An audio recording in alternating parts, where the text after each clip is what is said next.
Hello, I'm Guy Bigland. I'm an artist. I work with painting, photography, books and print. In this video I'm going to be talking about my book practice. I began making books around 2010 using online print-on-demand platforms. I make these as open editions and I order them in small quantities and have more printed when required. Over the last few years, in addition to print-on-demand, some of my books have had specific technical requirements to produce them. So I've used digital printers that are local to me, who are able to do very short runs, but I can work closely with them on the design of the books. Books made in this way I do in small editions of 25 to 50. I work predominantly with language and systems, and I'm engaged in processes of collecting, categorising, filtering and arranging. For me, the book is a useful space that accommodates the results of all of these processes and allows me to present them to other people. In physical terms, a book takes up very little space, but the multiplicity of pages in just one book is like having an enormous gallery. I also like the subdivision that the book form enables, so each double-page spread can be looked at as a thing in itself, a discrete unit independent from the rest of the book, but while still being understood as part of the concept of the whole book. The book for me is also a form that can be produced in multiples at low cost, so anyone can own the work and it can be disseminated cheaply and easily. I'm going to show and talk now about 10 books that I've made, and I've grouped them under 5 different headings that indicate the processes at play in the work. At the end I'll tell you about the word break exercise that I have set for the Print and Book Festival.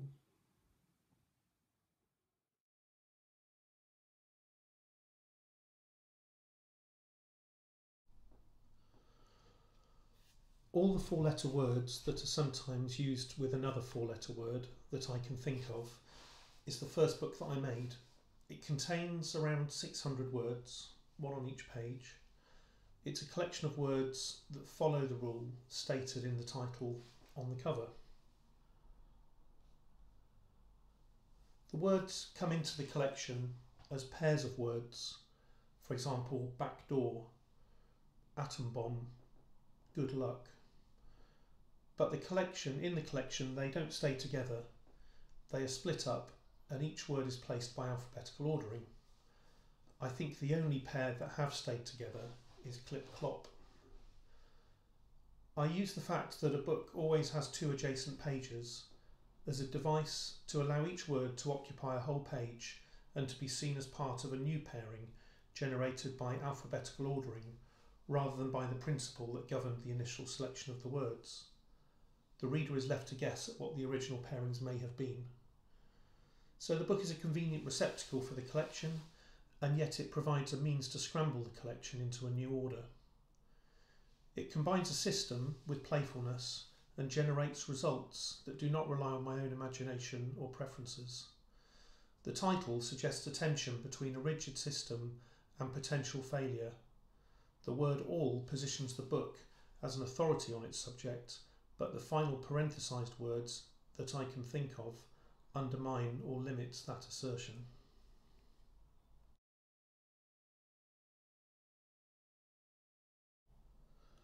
Unlike the last book, the title of this one, Offs, doesn't tell you very much, but like the last book, it is a catalogue of words, one on each page. It's basically all the words that can be used to prefix the word off.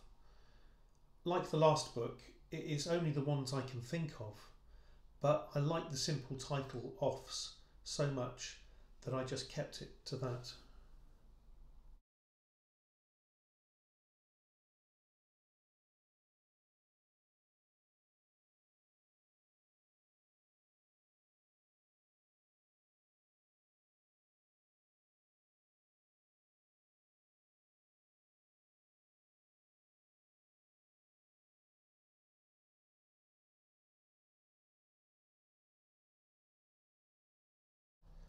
So this is a series of books I've made called Holiday Reading. This began when I was on holiday in a rented house and I became interested in the books that were in the house. I decided to view the books as a collection, as one would the books of a stately home or a library or an institution. I began by creating a library-style database, including titles, authors' names, publishers, dates and ISBN numbers, but I soon realised that it was more interesting to me when I had less information. When the titles stood alone from all the other information, they became language as well as titles. I liked the fact that the books did not appear to be the taste of any one individual, because they were probably left behind by different holidaymakers over the years.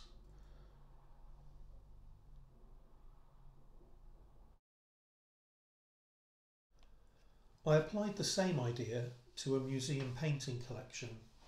I thought it would be interesting to see an entire collection of visual art presented only by the titles of the work. Unlike rented holiday accommodation, museum collections have already been catalogued and archived, but museums rarely document an entire collection in one publicly available book or list.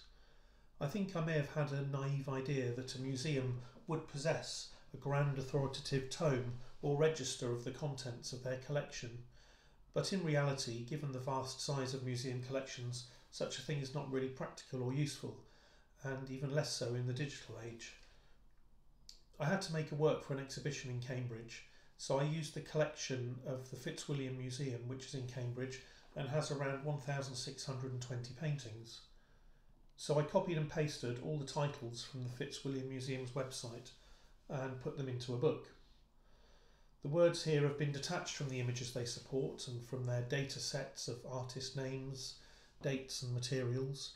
The majority of the paintings in the collection would not have been titled by the artists, as the practice of giving official artwork titles was established by dealers, collectors and archivists as recently as the 1800s.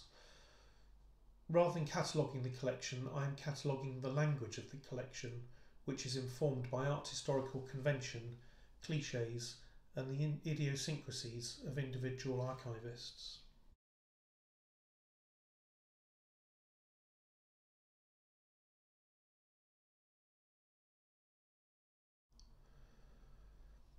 Everyday Solutions is a book that contains text that has all been copied directly from a household product catalogue. It's a catalogue that came inside a Sunday newspaper, and I was interested in the language used. Every product had marketing straplines below the product names that actually read like instructions on how to live your life more successfully. So I just took each strapline and put each one on its own page. This is an example of what artist and poet Kenneth Goldsmith would call uncreative writing. I've made something with words but without writing anything, just cutting and pasting someone else's writing into a new context.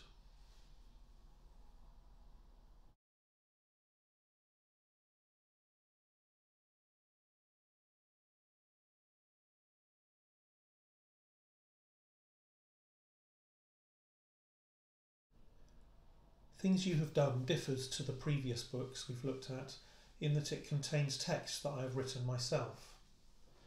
There are 10 pages of text, each with 10 four-word phrases, but in a sense I only wrote the first page. Each line starts with a noun followed by the words you have and ends with a verb in the past tense. The following page of text was generated by repeating the text of page 1, but with the final word of each line moved to the line above, thus generating 10 new sentences. This continues for 10 pages until all 100 sentences have been made. This permutational process creates many sentences that do not make strict grammatical sense, and unexpected meanings and associations emerge. Each sentence addresses the reader directly as you.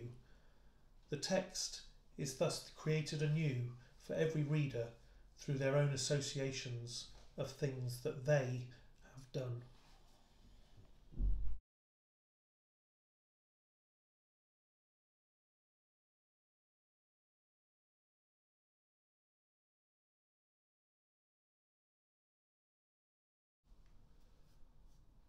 AAA to ZZZ is more reductive and abstract than the books we've looked at so far.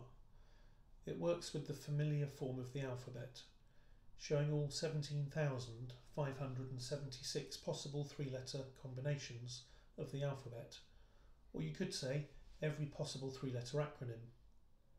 So the work combines language with exponential growth, complexity, and pattern. Most of what you see here does not register as meaningful, but as the eye scans the surface looking to rest upon something familiar, a word, a three-letter acronym, or your own initials, surprising patterns emerge. Since each three-figure combination in the book has three letters or variables, a three-dimensional grid is needed to express them visually. The book here in effect becomes that three-dimensional grid.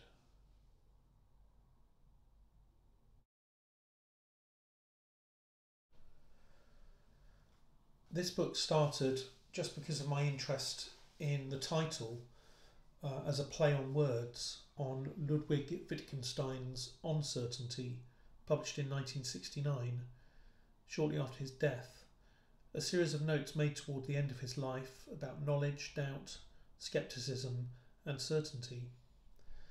Wittgenstein's interest in the limits of language has always been a great influence on my work. So I started making this book in 2015, which time I don't recall having heard the word uncertainty used very much in the media, but it soon became a word that was used continually.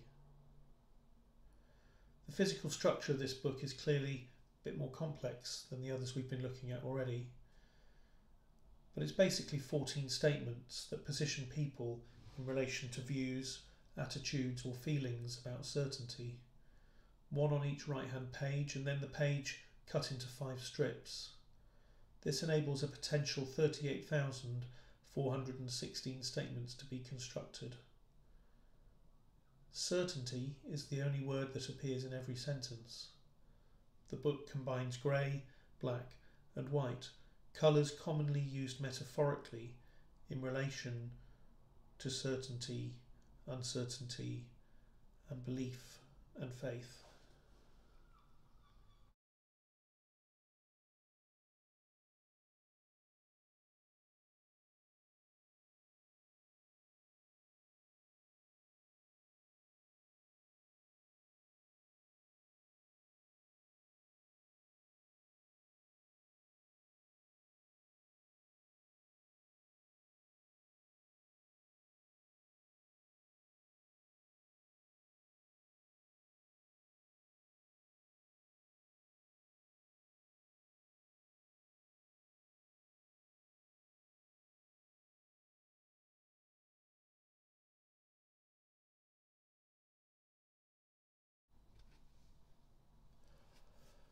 For Lineman, I paraphrased the following 2 lines from the song Wichita Lineman, written by Jimmy Webb.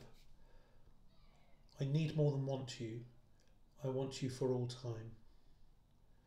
These 2 lines have a beautiful elliptical interdependence.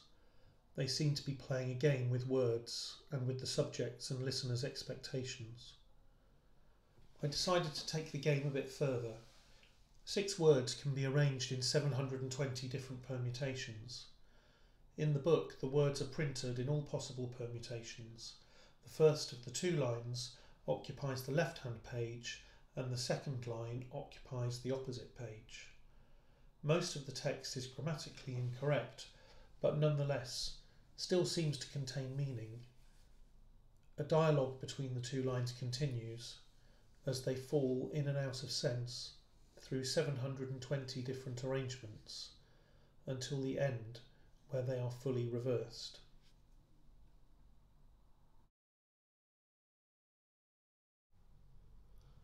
For this book I used a well-known quotation: writing about music is like dancing about architecture. The origin of the phrase is unclear, but it has been quoted by many different musicians and artists over the decades. Researchers found that as far back as 1918, a similar form appeared in the magazine New Republic, writing about music is as illogical as singing about economics. In this book I use the structure of the quotation, about is like about, and I replace the words writing and dancing with 22 alternative verbs, and I replaced music and architecture with 22 alternative artistic disciplines. This generated 242 different possible sentences, each spread across 2 pages, so making a book of 484 pages.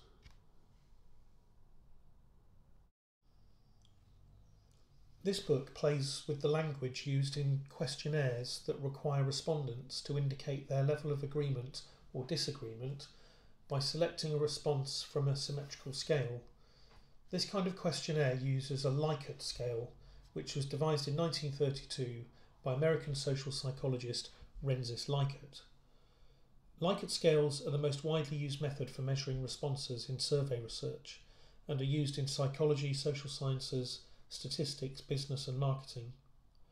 Likert scales generally offer 5 response options, with the middle one being a neutral position to neither agree nor disagree. These kind of surveys can be quite frustrating things to engage with because all the articulation and nuance happens in the question, which has been written by someone else, while the respondent is offered a few pre-selected words as representatives of the entire range of possible human responses. In my book, I established a Likert scale, but added the words very and slightly, which allows for 11 possible responses that fit within the Likert rules. But I also added words that break the rules. So I added and both, because I wanted to be able to make the phrase both agree and disagree. And beyond this, there are all sorts of other ungrammatical results that you can play with too, beyond the limits of the Likert scale.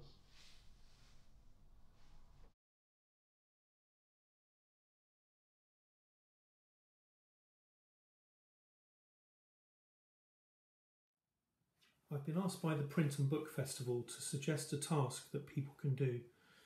The word break exercise is something I started doing recently as a means of generating small bodies of random words.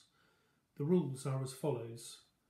First of all, choose a text from a book. It can be a whole book or a chapter of a book or a shorter piece like an essay or an article. Then find all the word breaks, words that wouldn't fit at the end of a line and consequently have been split across 2 lines and hyphenated. Write them all down or type them in the order that they occur in the source text. And then post your work on social media using #wordbreakexercise and include in your post the title and the author of the text. So for example, I've done one using this book, Renegade, autobiography of Marquis Smith. So I went through that book and I made a list. That's the list of all the words that fitted the rules. And you have decisions to make. Are you going to do them in uppercase or lowercase? And then how are you going to lay them out on the page? So after I'd done the list, I then put them into lowercase and just put spaces in so that they showed as pairs. And then for posting on social media, particularly Instagram, a square format works best. So I just put them into a square and then turn that into a JPEG and put it on Instagram. So all those decisions about how you format it, what kind of lettering you use, whether you handwrite it or type it, those are all decisions that you make. Decisions of how you present the text are entirely up to you. It's always interesting to see how different people make their way through a task, and that makes it different from how another person would do it. So the rules are posted at #wordbreakexercise, and we look forward to seeing your posts. And thank you for watching this video.